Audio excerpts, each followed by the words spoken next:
Hi hello नमस्कार मेरे दोस्तों, मेरे भाइयों और मेरे बहनों, और आप सबको इस एपिसोड नंबर 3 के अंदर स्वागत है। और आज हम पढ़ने वाले हैं एनर्जी। और एनर्जी को पढ़ने के लिए आपको पहले एनर्जेटिक होके रहना होगा और आपको इस वीडियो को एंड तक एनर्जी के साथ सुनना होगा, समझना होगा। तो इस एनर्जी के बारे में ब्रीफली पढ़ने के लिए आपको पहले एनर्जी के साथ, आपके हाथ की एनर्जी के साथ जाके इस वीडियो को लाइक शेयर करना होगा और सब्सक्राइब करना मत भूलना। ओके, चलिए शुरू करते हैं एनर्जी के साथ।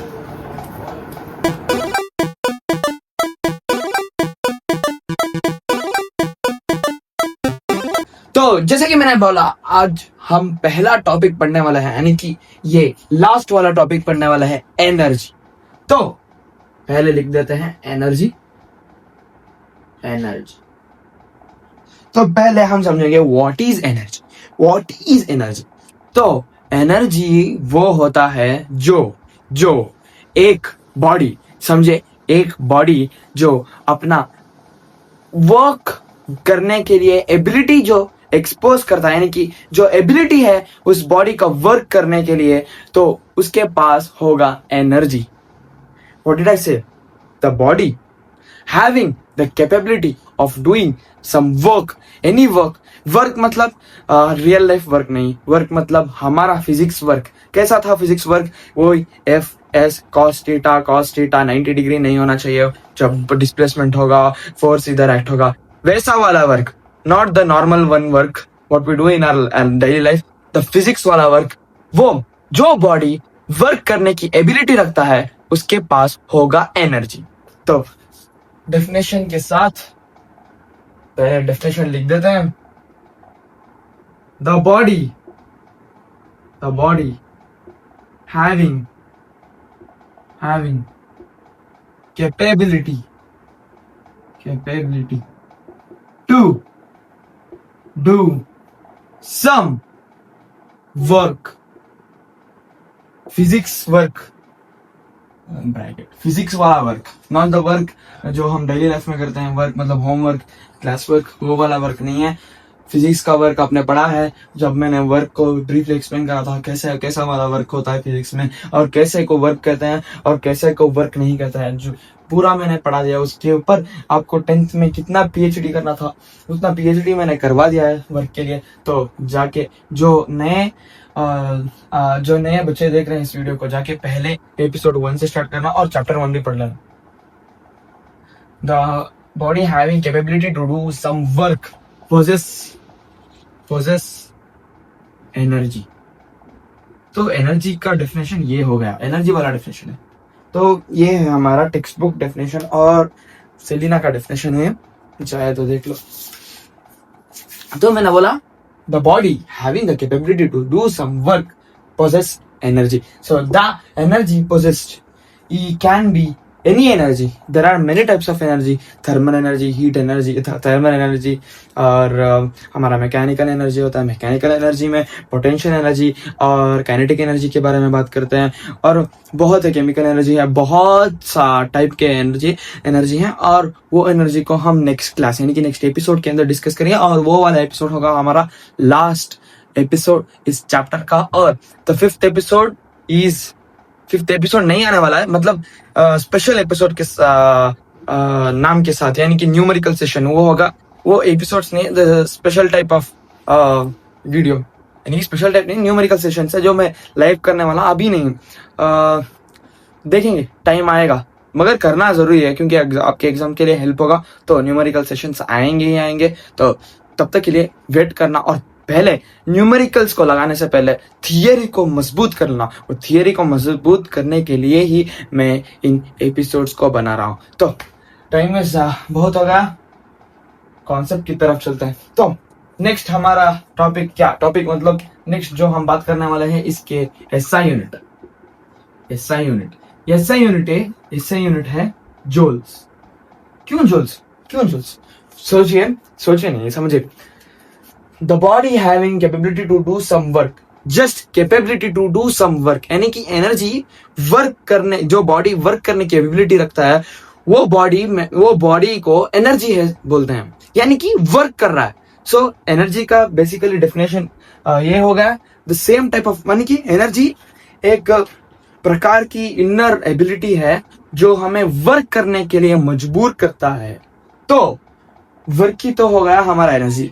It's not same but the context of meaning is different, but the values we write for it are the same. यानी कि एसआई यूनिट और सीजीएस यूनिट सब सेम है, क्योंकि energy possessed by our body to do some work flow, यानी कि work कर रहे हैं, एनर्जी डिक्रीज हो रहा है, वर्क कर रहे हैं, एनर्जी डिक्रीज हो रहा है, यानी कि work is related to energy, right?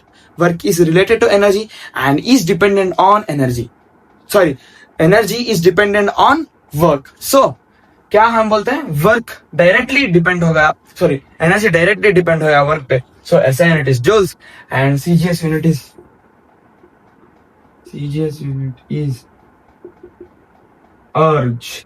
तो इनका बीच का रिलेशन हमने लास्ट में पढ़ा था, सीजीएस यूनिट और हमारा एसआई यूनिट का क्या होता है वो 1 जूल इज इक्वल टू 10⁻⁷ अर्ज। क्या ये बहुत बार पढ़ चुके हैं हम क्लास, जब से एपिसोड स्टार्ट हो गए तब से हम बहुत बार देख चुके हैं, बहुत बार इसके ऊपर नजर फैला रहे हैं। तो क्या ये इम्पोर्टेंट नहीं होता? और यस इट इज इम्पोर्टेंट, और ये आपके एमसीक्यूज में पूछे जाते हैं यार, थोड़ा बहुत इसे बहुत ध्यान से याद रख लो। याद करने में क्या है 1 जूल यानी कि बिगर अमाउंट देन अर्ज यानी कि सीजीएस यूनिट एंड इनका relation 1 joule is equal to 10⁻⁷ erg. और इस how to derive this relation उसको भी मैंने पढ़ा दिया, वो आपके एग्जाम्स में आया है, तो उसको भी जाके देख लो। ओके, तो नेक्स्ट जैसे कि मैंने बोला, the important part is that कि एनर्जी जो है ना, एनर्जी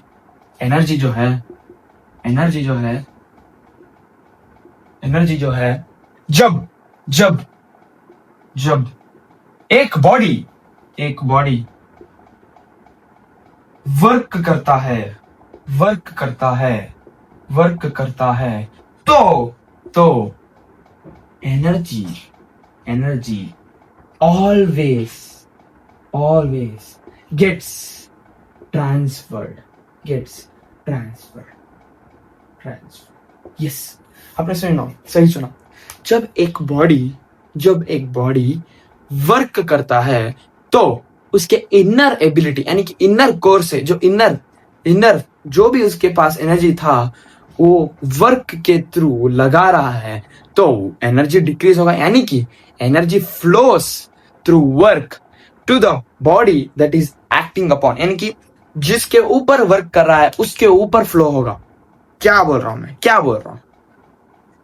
सोचो, मैंने एक फुटबॉल, यानी डायरेक्टली बोल रहा हूं, मैंने एक फुटबॉल को किक किया, तो वर्क करा मैंने फुटबॉल को इस डायरेक्शन में किक किया, तो एफ एस के बीच में एंगल होगा 0 डिग्री, सो एफएससी होगा, यानी कि cos 0 degree is 1, so FSC होगा। सो इट इज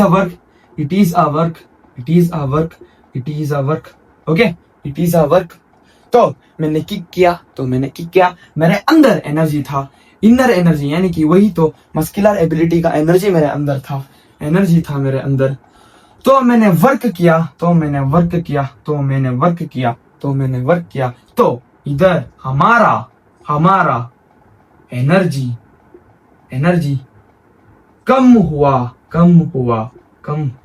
और energy got transferred from my इधर एनर्जी कम हुआ, इधर एनर्जी दिया, तो इसलिए तो ये मूव करा। Energy is getting transferred when I am kicking the football, energy is getting transferred from my body to that football, so the ball is moving।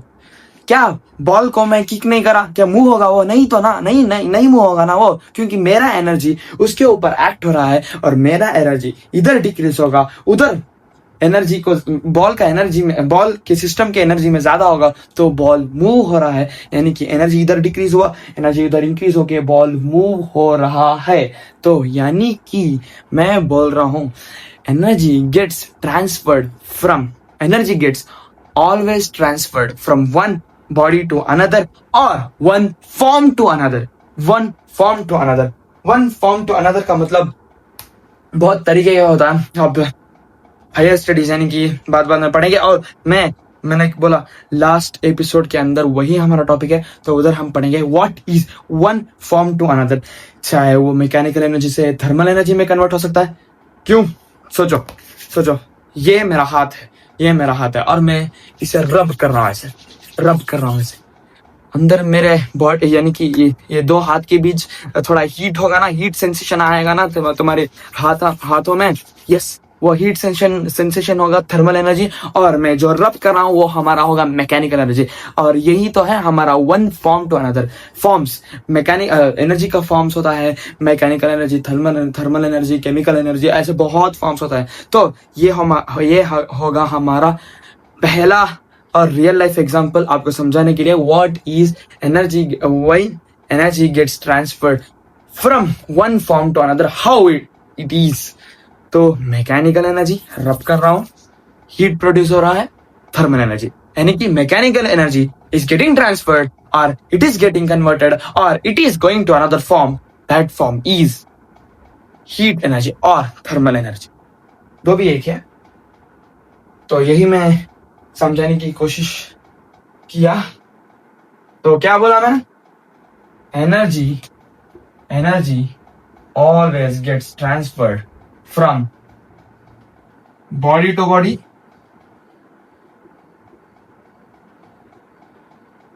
from one form to another form. से समझा आपने? ये तो हमारा बहुत important है. From body to body और one form to another.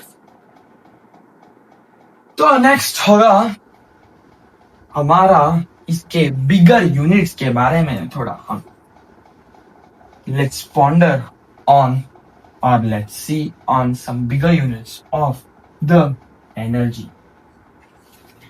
So what's the bigger unit? कौन से बिगर यूनिट्स हैं एनर्जी के? तो पहला यूनिट होता है हमारा kilowatt per hour. Per hour नहीं, किलो वैट आवर बोलते. Kilowatt hour. क्या? Kilowatt hour. The amount of watt, the amount of power, power ना ये, amount of watt flowing, यानी कि amount of 1 watt, the amount of watt flowing in 1 hour और in duration of time, जो हम our में calculate करते हैं. हावर है या आवर है, ये इंग्लिश को मुझे बताने नहीं होता, इंग्लिश को समझने नहीं होता. It is pronounced as hour somewhere, it is pronounced as hour somewhere. I don't know what to say, but I say hour. So amount of watt flowing in 1 hour, or I can say particular definition is कि 1 kilowatt के लिए the 1 watt flowing in 1 hour. ये होगा हमारा particular definition जो आपके सीरी नाम है. ओके, तो 1 watt flowing in 1 hour यानी कि 1 watt of पावर का यूनिट है वाट. तो वाट पहले समझो कैसे ये वाट आया, क्यों वाट आया और कैसे वाट आया. समझाता हूं. आपको पता है P is equal to W by T. What is W? Work done.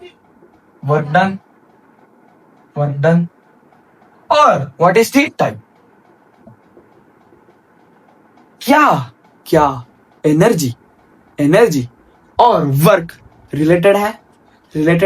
Yes, it is relatable, क्योंकि एनर्जी रहने में ही वो बॉडी वर्क कर रहा है तो एनर्जी इज डिक्रीज, यानी कि energy is getting transferred in the form of work. So work can be related and work is related to energy, energy is related to work. तो ये हो गया हमारा एनर्जी. एंटी को मैं इधर लाऊंगा, P इंटू टी. तो इधर हम मेजर कर रहे हैं पावर को वाट में और टाइम को हम मेजर कर रहे हैं आवर में. कितना अमाउंट ऑफ वाट, यानी कि 1 watt flowing in 1 hour is 1 kilowatt hour. तो what I am saying is कितना अमाउंट ऑफ वाट फ्लो करता है 1 आवर में, कितना amount of watt flowing in 1 hour. That's a particularly I can say defined. So हम इसको hour को हम SI यूनिट में लिखते हैं तो सेकेंड्स. और क्या बोलते हैं 1 hour is equal to 60 minutes into 60 seconds. यानी कि 1 मिनट में 60 सेकेंड्स होता है और 1 घंटे में 60 मिनट्स होता है. 60 into 60 होगा हमारा 3600 सेकेंड्स. और तो हमको पता है कि एनर्जी का डेफिनेशन, यानी कि एनर्जी का ऐसा यूनिट है जूल, राइट? जूल ऐसा यूनिट जूल, राइट? और हमारा bigger unit of that joule is kilowatt hour. तो कितना kilowatt hour is equal to the joule, यानी कि relation between the joule and kilowatt hour को हम समझते हैं. तो पहले समझिए आपको सब चीज को एसआई यूनिट में लिखना होगा जूल के लिए, राइट? तो we are relating the kilowatt hour to the SI unit. तो सब किलोवाट आवर को हम एसआई यूनिट में लिखेंगे, समझो. Yes, what we have kilowatt hour, right? 10 power 3, okay, 1 watt, okay, into 10 power 3 यानी कि किलो एंड 1 watt यानी कि 1 watt. और R को हम लिखेंगे 1 hour is equal to 60 into 60 is equal to 3600 seconds, right? तो क्या होगा यह हमारा 3600 seconds, यानी कि 3600 seconds. तो what I'm saying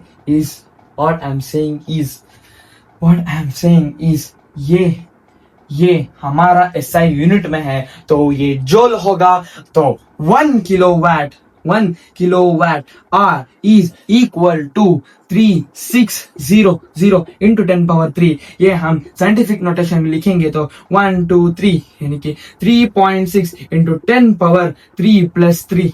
ये एडअप होगा ना, ये होगा हमारा 3.6 इंटू 10 power 3 इंटू 10 power 3. ये आपको पता है ना साइंटिफिक नोटेशन.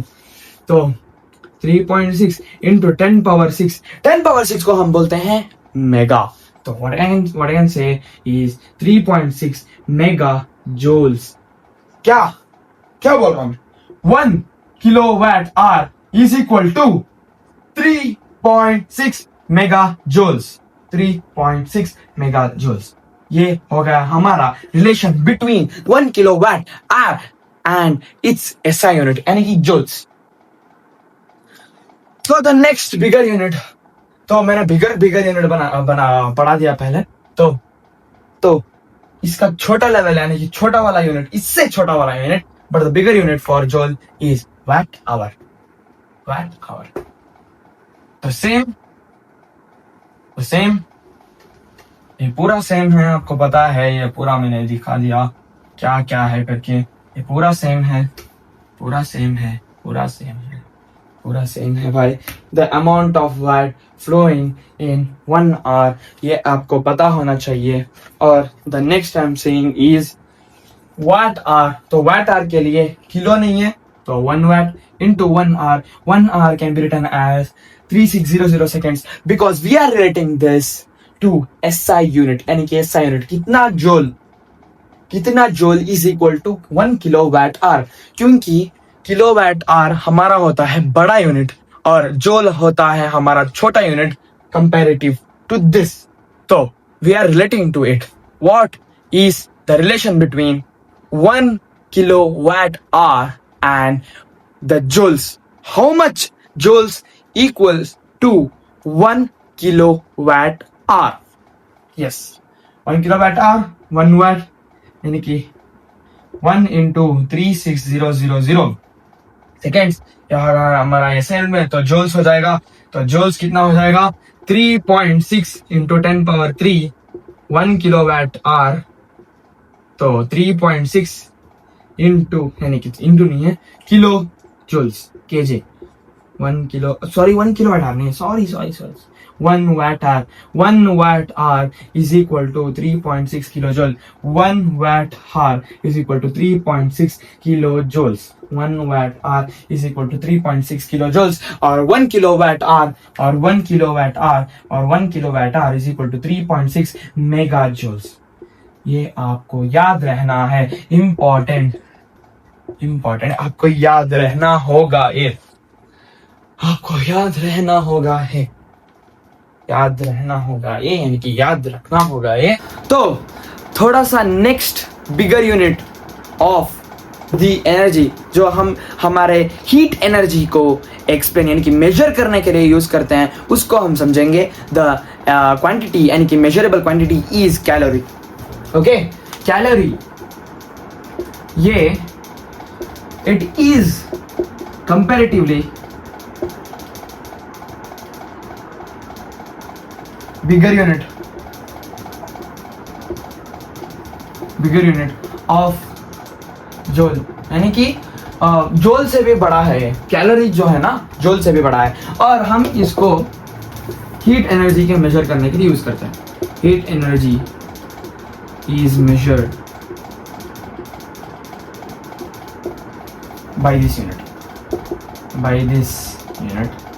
और जैसे हमने by this unit. Okay, calorie को हम हीट एनर्जी को मेजर करने के लिए यूज करते हैं। तो let's see what is the calorie. तो कैलोरी मैं पहले समझाता हूँ। आप अपने 1 ग्राम का राइस लिया आपके घर से, तो 1 ग्राम का राइस समझो अमाउंट, तो ऑब्वियसली वो रूम टेम्परेचर के आसपास का टेम्परेचर रहा होगा उसका राइस का, राइट। पहले हम बात कर लेते हैं हीट एनर्जी, तो बेसिकली टेम्परेचर से ही होते हैं ना, यस टेम्परेचर से ही होते हैं, और मैं टेम्परेचर से ही ले रहा हूँ। तो 1 gram of rice is particularly same as room temperature. तो समझे 28 डिग्री सेल्सियस हमारा रूम टेम्परेचर है, तो 28 डिग्री सेल्सियस ही था 1 ग्राम ऑफ राइस। तो हमने उसको गर्म करके हमने उस 1 ग्राम का राइस को गर्म करके उसके टेम्परेचर को इंक्रीज करते हैं। तो इंक्रीज करने में सिर्फ हम इंक्रीज करते हैं only just to 1 degree Celsius को इंक्रीज, यानी कि 1 डिग्री सेल्सियस इंक्रीज करते हैं। तो जब हम 1 डिग्री सेल्सियस इंक्रीज करते हैं, जो 28 में था वो 29 में आ जाएगा, क्योंकि हम सिर्फ 1 डिग्री सेल्सियस से इंक्रीज करते हैं। The difference between the previous temperature, यानी कि जो लेने से पहले था, टेम्परेचर इंक्रीज करने से पहले था वो 28 था, और उसके बाद टेम्परेचर इंक्रीज करने के बाद हो गया हमारा 29, तो उसके बीच का डिफरेंस हो गया हमारा 1 डिग्री सेल्सियस से ही हम इंक्रीज करते हैं हमारे अमाउंट ऑफ, यानी कि 1 ग्राम ऑफ राइस को। तो इस मात्र 1 डिग्री सेल्सियस मैंने इंक्रीज किया, we increase only 1 degree Celsius, तो amount of energy taken by that 1 gram of rice to increase its temperature by 1 degree Celsius is measured as 1 calorie, यानी कि 1 calorie of energy उसने consume किया अपने आप को 1 ग्राम ऑफ राइस को 1 degree Celsius से बढ़ाने के लिए। तो ये हो गया हमारा particular definition for the 1 calorie. तो हम लिख देते हैं 1 calorie is defined as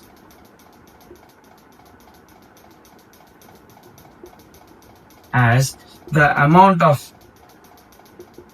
energy consumed by 1 gram of rice, or let us say water को हम बेसिकली मिलीलीटर लीटर से मेजर करते हैं, आपने वैसे ही सीखा है। But depending upon the situations, chemistry lab में और साइंटिफिक रिसर्च लैब्स में हम वाटर को मेजर करते हैं ग्राम्स में. Yes, you heard it right. हम वाटर को मेजर करते हैं ग्राम्स में.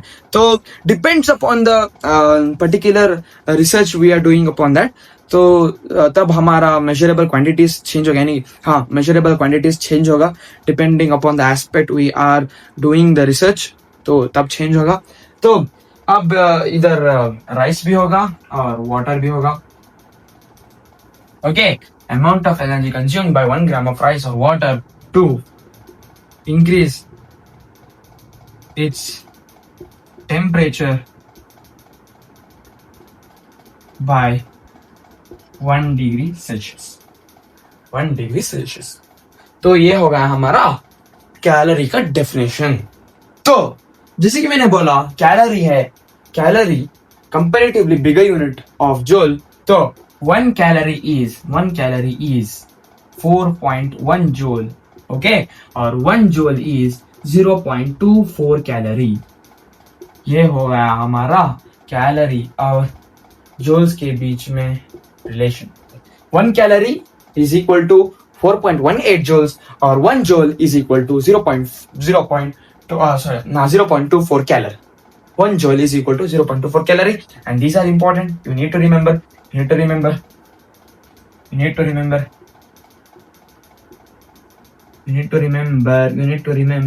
Okay. So the next unit we are learning. अब हम पढ़ेंगे इलेक्ट्रॉन वोल्ट. और पहले ईवी ऐसे लिखते हैं इस यूनिट को. एंड इट इज पहले बोलता हूं मैं, it is comparatively very smaller unit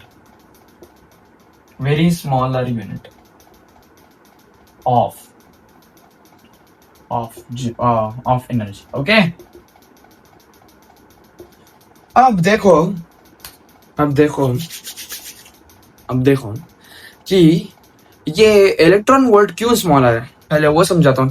क्यों मतलब इलेक्ट्रॉन वोल्ट, इलेक्ट्रॉन मतलब सब atomic particle of an atom, right. Electron हमारा सब एटॉमिक पार्टिकल है एटम का, तो वो बहुत स्मॉल है और उनके बीच में कोलिजन्स होगा, राइट. उनके बीच में कोलिजन्स होगा. एटम में कोलिजन्स तो होगा ही ना, at a particular point, at a particular situation के हिसाब में एटम्स के बीच में, यानी कि एटम्स में इलेक्ट्रॉन्स जो होता है ना, इलेक्ट्रॉन्स जो रिवॉल्व करता है एटम में, क्या उनके बीच में कोलिजन्स नहीं होता, क्या उनके बीच में एनर्जी नहीं रहती, क्या उनके पास एनर्जी एग्जिबिट नहीं होता रिवॉल्व होने में. तो जो एनर्जी वो एग्जिबिट करते हैं वो ईवी के फॉर्म में, इलेक्ट्रॉन वोल्ट के फॉर्म में प्रेजेंट होते हैं. और वो एनर्जी हमारे उतना एनर्जी नहीं रहता जो हम जोल्स में एग्जिबिट करते हैं हमारे एनर्जी को. ऐसा यूनिट जोल है, तो उसकी तरह उनका एनर्जी नहीं होता. उनका energy comparatively very very very smaller है, बहुत स्मॉल है. जोल से भी बहुत स्मॉल है एनर्जी. ये ईवी ही उनका एनर्जी ट्रांसफरेबल, जो उनके पास एनर्जी एग्जिबिट होता है वो एनर्जी ईवी के फॉर्म में प्रेजेंट होता है. EV is a unit we define for that. So EV is comparatively very smaller unit of energy. Joule से बहुत small. Okay, समझा था क्यों कर. So हम पढ़ लेते हैं 1 EV का definition. Okay, the energy required by an electron to accelerate it by 1 electron volt, 1 volt, 1 electric potential, 1 volt of potential difference.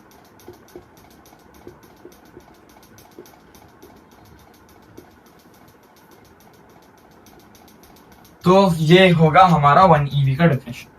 Okay, the 1 EV definition is the energy required by an electron to accelerate it by 1 volt of an potential difference. क्या है क्या बोल रहा हूं मैं, the energy required by an electron to accelerate, मतलब उसके move होने के लिए, it by 1 volt of potential difference. Potential difference को आप ब्रीफली पढ़ेंगे इलेक्ट्रिसिटी चैप्टर में, तो तब तक के लिए अपने आप को थोड़ा क्या पेशेंस के साथ अपने माइंड को रखना, क्या है ये पोटेंशियल डिफरेंस, आप पूछने मत जाना, क्योंकि आप पढ़ेंगे तो थोड़ा सा कंफ्यूज होगा। तो पहले समझ लो पोटेंशियल डिफरेंस 1 वोल्ट होना चाहिए, और एक इलेक्ट्रॉन अपने आप को एक्सिलरेट करेगा उस रीजन में, 1 इलेक्ट्रॉन वोल्ट के रीजन में, तो तब उसका जो एनर्जी रिक्वायर्ड, यानी कि एनर्जी जो एग्जिबिट करेगा, वो होगा हमारा 1 EV। Okay, 1 EV। तो 1 EV को हम जूल्स में रिलेट करेंगे, तो 1 EV को जूल्स में रिलेट करेंगे, तो 1 EV 1 इलेक्ट्रॉन इंटू 1 वोल्ट, क्या पोटेंशियल डिफरेंस सिर्फ 1 वोल्ट है, तो 1 वोल्ट। ओके, 1 इलेक्ट्रॉन, एक इलेक्ट्रॉन का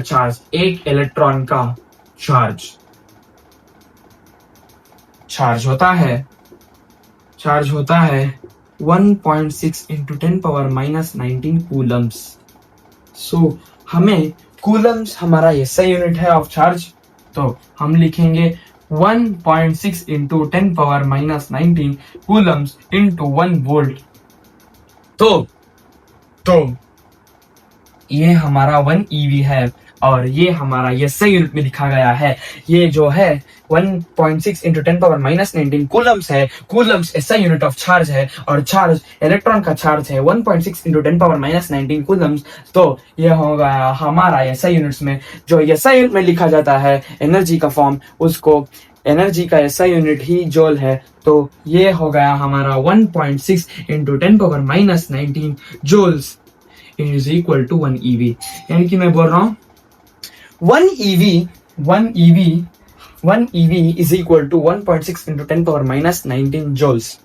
सोचो, इधर ही देख लो, 1 EV 1.6 इंटू -10⁻⁻19 जूल्स। यार कितना कम है जूल्स से, 0.000000000 कितना 17 जीरो के बाद हम 16 लिखेंगे, और ये कितना लीस्ट एनर्जी है, आप सोच लो। तो इसलिए बोला मैंने 1 जो इलेक्ट्रॉन वोल्ट है, स्मॉलर यूनिट है, बेहद स्मॉलर यूनिट है जूल्स। तो इतना हो गया हमारा एपिसोड 3 का, और समाप्त करेंगे इस एपिसोड 3 को इधर ही। और इस वीडियो को एंड करने से पहले मैं बोलता हूं, जाके इस वीडियो को लाइक शेयर कर देना, और मेरे चैनल को सब्सक्राइब कर देना। ओके, तब तक के लिए goodbye and take care.